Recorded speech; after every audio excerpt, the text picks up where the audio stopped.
प्यारे बाबा के पास वतन में भोग लेकर के पहुंची। बाबा को जाने के साथ ही अलौकिक परिवार की भी, ब्राह्मण बच्चों की भी याद देते हैं विशेष, पर उसमें भी विशेष आज गोपाल भाई के निमित्त बाबा को स्नेह भरी याद प्यार दिया। याद प्यार देते बाबा ने एक दृश्य मर्ज किया।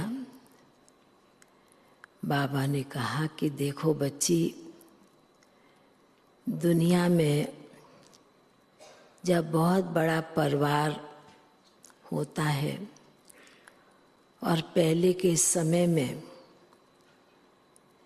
जो 4 भाई, 5 भाई, 3 भाई कोई भी परिवार के होते थे तो इकट्ठे बैठकर एक ही थाली में बड़े प्रेम से भोजन स्वीकार करते थे, खाते थे। कटोरियाँ अनेक होती थी जितने बैठने वाले, भोजन करने वाले, पर थाली एक ही होती थी। तो बाबा ने कहा कि बाबा ने अपने ब्राह्मण परिवार में भी कई ऐसे परिवार, कई ऐसी आत्माओं को देखा है जो एक साथ भोजन करते और एक ही स्नेह प्यार के धागे से चलते। तो बाबा ने कहा कि बच्चे जिस आत्मा की, जिस बच्चे की याद लेकर के आई है, तो बाबा ने कहा कि इस आत्मा का, गोपाल भाई का, इस आत्मा का भी बचपन से सौभाग्य रहा और बचपन से ही पूरे परिवार का साथ रहा।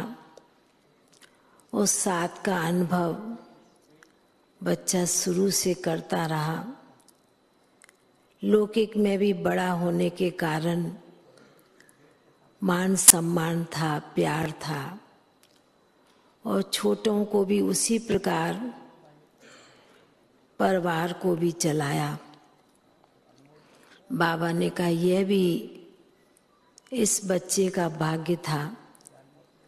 फिर बाबा ने कहा कि बच्ची, संगम युग पर यह भी बड़ा सौभाग्य मिलता है। जिस प्रकार भक्ति में अनेक भगत बच्चे मूर्ति के आगे अनेक अपनी अपनी थाली सजी हुई लेकर के जाते हैं। एक स्वीकार करने वाला भगवान होता है, देवी देवताएं होते हैं, पर बाबा ने कहा संगम युग पर यह भी उस आत्मा का भाग्य है जो बाबा ने कहा कि सजी हुई थाली। बाबा को तो बच्चे स्वीकार कराते ही हैं, पर बाबा ने कहा कि संगम के समय सजी हुई थाली अन्य चीज़ों से, सभी प्रकार की चीज़ों से, बाबा ने कहा बाप भी अपने ऐसे बच्चों को स्वीकार कराते हैं।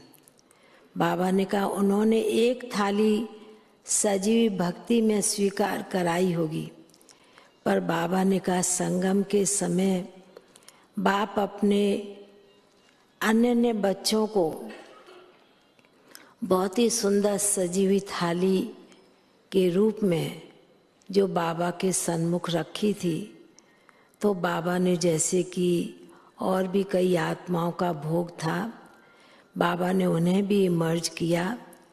बाबा ने कहा बाबा के घर का भोग स्वीकार करने के लिए कई बच्चे बाबा के आस लगाए बैठे हैं और इस बच्चे का भी परिवार विशेष आस लगा के बैठा हुआ है।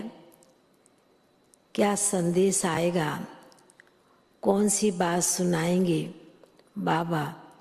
तो बाबा ने कहा कि इसलिए संगम युग का बहुत बड़ा महत्व है, क्योंकि एक बाप अनेक आत्माओं को विशेष वतन में इमर्ज करके भोग स्वीकार कराते हैं।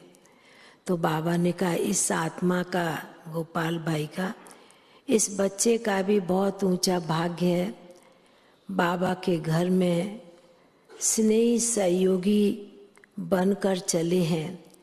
बाबा ने कहा स्नेही सहयोगी संगम पर बनना और भविष्य में भी योगी तू आत्मा के परिवार में जाना, यह भी संगम का भाग्य बच्चों को भविष्य के लिए मिलता है। ऐसे कहते हुए बाबा ने फिर तो बड़े प्यार से भोग की थाली पर दृष्टि डालते हुए बड़े प्यार से भोग उन्हें भी स्वीकार कराया। जो मनपसंद चीज़ें होती हैं तो बाबा उन्हें बड़े प्यार से स्वीकार कराते हैं। और बाबा ने भी जैसे कि उनके पूरे परिवार को, मुन्नी बहन को भी विशेष बहुत बहुत बाबा ने, गोपाल भाई ने भी सभी को बहुत स्नेह भरी याद प्यार दिया। और बाबा का उनका याद प्यार लेते परिवार सहित बाबा ने फिर सभी ब्राह्मण बच्चों को भी बहुत बहुत स्नेह भरी याद प्यार दी। बाबा का याद प्यार लेके नीचे पहुंच गए। ओम शांति।